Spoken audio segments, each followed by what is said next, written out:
चलो। Hello friends, आज हम लोग देखते हैं हिंदी में वर्णमाला टॉपिक। जैसे कि पहले से लिखा हुआ है वर्णमाला। वर्णमाला के बारे में आज हम लोग पढ़ेंगे। वर्णमाला किसे कहते हैं? सबसे पहला प्रश्न ये उठता है कि वर्णमाला कहते किसे हैं। जैसे कि वर्णमाला की अगर एक सुव्यवस्थित परिभाषा देखी जाए तो उसको हम कहते हैं कि वर्णों के व्यवस्थित समूह को वर्णमाला कहते हैं। फिर से देखिएगा, वर्णों के व्यवस्थित समूह को वर्णमाला कहते हैं। जैसा कि हम लिख देते हैं यहाँ पर परिभाषा के तौर पर, वर्णमाला की परिभाषा क्या होती है। अगर कोई आपसे कभी पूछ ले, मूलतः पूछा नहीं जाता है, लेकिन फिर भी जब अगर आप हिंदी पढ़ रहे हैं तो इतना आपको ज्ञान होना चाहिए कि वर्णमाला हम कहते किसे हैं। तो परिभाषा इसकी है वर्णों के व्यवस्थित समूह।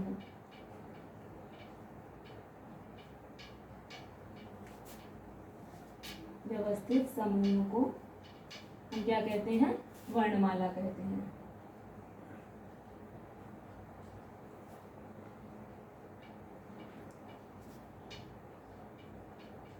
वर्णमाला कहते हैं। वर्णमाला जैसा कि शब्द से ही बोध हो रहा है, वर्ण प्लस माला, यानी कि वर्णों की एक जो माला होती है।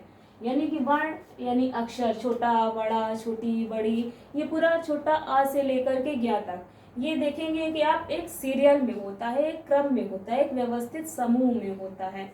तो इसीलिए हम इसको कहते हैं। इसलिए हम सिर्फ वर्णों के समूह को वर्णमाला नहीं कह सकते हैं, वर्णों का ऐसा समूह जो व्यवस्थित हो।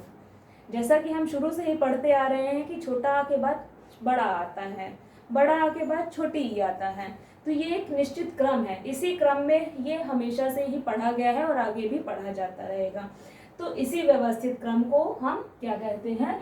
व्यवस्थित समूह को वर्णमाला कहते हैं। अब उसके बाद आती है कि वर्ण किसे कहते हैं। तो वर्ण यानी कि जिन भी हम किसी भी जैसे मौखिक ध्वनि को जब हम कोई लिखित आकार प्रदान करते हैं, यानी कि मौखिक ध्वनि जो हम उच्चारित करते हैं उसको जब हम एक लिखित रूप प्रदान करते हैं उसे हम वर्ण कहते हैं। जैसे हमने बोला आ को हम कैसे लिखते हैं? ऐसे लिखते हैं। तो ये हमारा लिखित स्वरूप हो गया, इसको हम क्या कहते हैं? वर्ण कहते हैं। इसको वर्ण या अक्षर दोनों कहते हैं। फिर अब उसके बाद आता है कि वर्ण हमारे कितने प्रकार के होते हैं। वर्ण या वर्णमाला कितने प्रकार की होती हैं?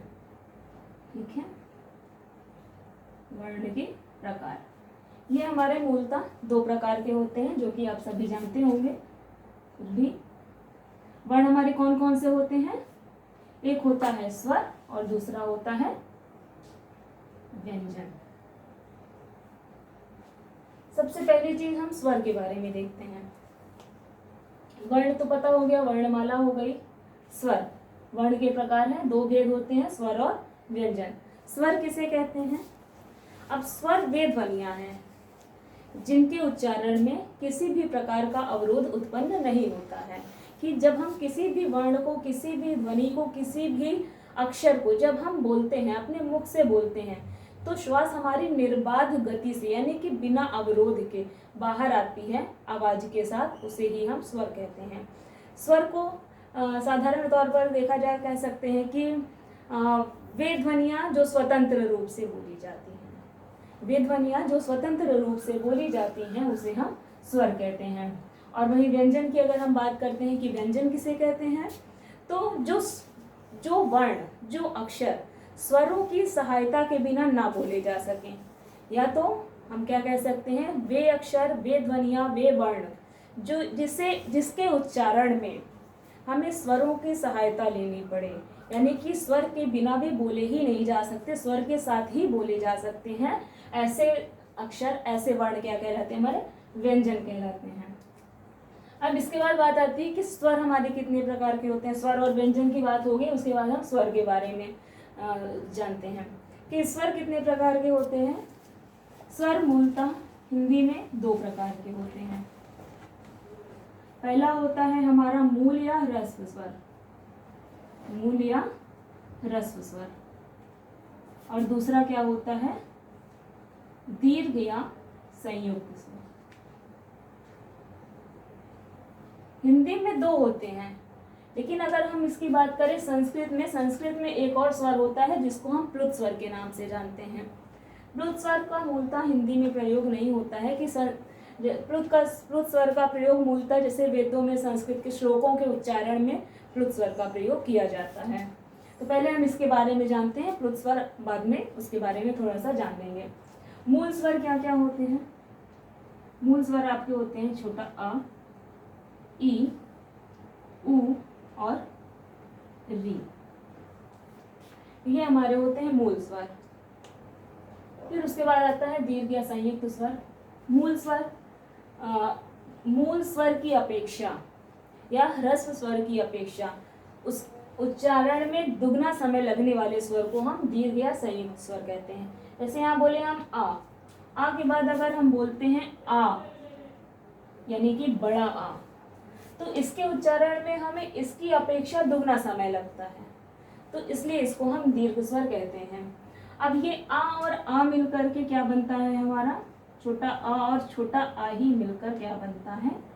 बड़ा आ, इसलिए इसको हम संयुक्त स्वर कहते हैं।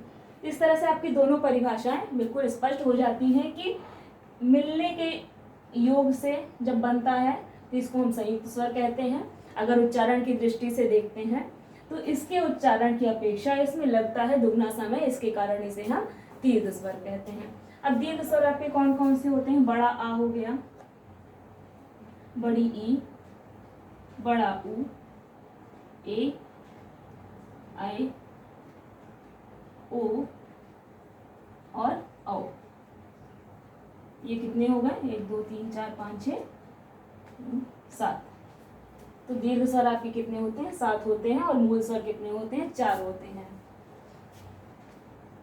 और आपका बचता है किसके बाद? प्लुत स्वर। प्लुत स्वर के बारे में हम जान लेते हैं, कहीं कहीं हिंदी की बुक में दिया भी होता है प्लुत स्वर। प्लुत स्वर के उच्चारण में यानी कि दीर्घ स्वर से भी ज्यादा दुगना समय लगता है, यानी कि मूल स्वर की अपेक्षा 3 गुना अधिक समय लगता है। जैसे इसका दुगना ये हो गया और इसका दुगना जब बोलेंगे तो वो आपके मूल स्वर की अपेक्षा 3 गुना हो गया, उसको हम बोलते हैं प्लुत स्वर। जैसे कि हम बोलते हैं राम, ये इसका ऐसे चिन्ह बना होता है, जैसे इसको हम खींच के बोलते हैं, किसी वर्ण को थोड़ा सा लंबा खींचना, तो वो आता है आपके प्लुत स्वर में। जैसे बोलते हैं ओम, ये होता है आपका प्लुत स्वर। ये वाले जो कि हम किसी भी जब स्वर को, किसी भी वर्ण को जब हम थोड़ा सा लंबा खींचकर यानी कि मूल स्वर की अपेक्षा 3 गुना अधिक समय लेकर के बोलते हैं तो उसे हम प्लुत स्वर कहते हैं। फिर उसके बाद आपका आता है, इसमें आपके 2 अक्षर और बचते हैं, 2 वर्ण और बचे हुए हैं जिसको हम कहते हैं अयोगवाह। यहाँ देखिए,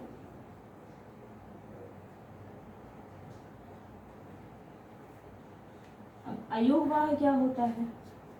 अयोगवाह, इसका पहले डेफिनेशन समझते हैं। अयोगवाह यानी कि जिसका किसी के साथ योग यानी मिलन ना हो सके, वो हमेशा ही अलग रहता है। जैसे हम देखेंगे यहाँ पर, पहले जान लेते हैं अयोगवाह कौन कौन से होते हैं। अयोगवाह आपके 2 वर्ण होते हैं, अंग और अह, ये होते हैं अयोगवाह। अब इसको अयोगवाह क्यों कहते हैं? क्योंकि ये किसी के साथ भी नहीं मिलता है। जैसे अगर हम लिखते हैं कंगन, ये आपका अलग से, जब आप कंगन बोलेंगे कंगन, कंगन, तो अंग जो है आप जब उच्चारण में ध्यान देंगे तो ये आपका अलग से बोलता हुआ प्रतीत होता है, तो इसलिए इसको अयोगवाह कहते हैं। ऐसे ही है आपका दुख, दुख भी बोलेंगे तो इसमें भी आपका ये विसर्ग लगता है। जब उच्चारण करेंगे तो इसको आप समझ पाएंगे कि इसका मिलन ये इसके साथ नहीं मिल सकता है, इसका उच्चारण हमेशा ही अलग से ही होता है। जैसे आप विसर्ग लास्ट में लेते हैं, जैसे बोलते हैं रामः, यहाँ पर भी आपका अयोगवाह लगा हुआ है जिसको हम विसर्ग के रूप में जानते हैं। तो रामः यानी कि हमने विसर्ग को अलग से बोला, वो किसी के साथ नहीं मिल पाया, इसलिए उसको हम अयोगवाह कहते हैं। ठीक है, फिर से एक बार देख लीजिए, वर्णों के व्यवस्थित समूह को हम क्या कहते हैं? वर्णमाला कहते हैं। वर्ण हमारे कितने प्रकार के होते हैं? 2 प्रकार के होते हैं, स्वर और व्यंजन। स्वर किसे कहते हैं? जो स्वतंत्र रूप से बोले जाते हैं, उन्हें स्वर कहते हैं। यानी कि इसके उच्चारण में किसी भी वर्ण की सहायता नहीं पड़ती है, इसे हम स्वर कहते हैं। और व्यंजन यानी कि जो बिना स्वरों की सहायता के ना बोले जा सके, उन्हें हम व्यंजन कहते हैं। स्वर कितने प्रकार के थे? स्वर मूलतः 2 प्रकार के होते हैं। हिंदी में 2 प्रकार के होते हैं और संस्कृत में 3 प्रकार के होते हैं। तो स्वर हिंदी में 2 प्रकार के, जैसे मूल स्वर है, और मूल स्वर को ही ह्रस्व स्वर बोलते हैं, और दीर्घ स्वर और संयुक्त स्वर। दीर्घ स्वर को ही संयुक्त स्वर कहते हैं, संयुक्त को ही दीर्घ कहते हैं। मूल स्वर कितने होते हैं? 4 होते हैं, आ, ई, उ और री। उसके बाद दीर्घ स्वर आपके कितने होते हैं? 7 होते हैं। प्लुत स्वर जो कि संस्कृत में प्रयोग किए जाते हैं, श्लोकों में प्रयोग किए जाते हैं। तो ऐसे जो भी आपको 3 गुना समय लगता है मूल स्वर की अपेक्षा बोलने में, उसको हम प्लुत स्वर कहते हैं। फिर है अयोगवाह। अयोगवाह 2 होते हैं, जिनका किसी के साथ योग ना हो सके, ऐसे वर्णों को हम अयोगवाह कहते हैं। अयोगवाह कौन कौन से होते हैं? अंग और अह। इसके साथ ही हम आज की क्लास खत्म करते हैं, इसके आगे हम कल पढ़ेंगे। Thank you.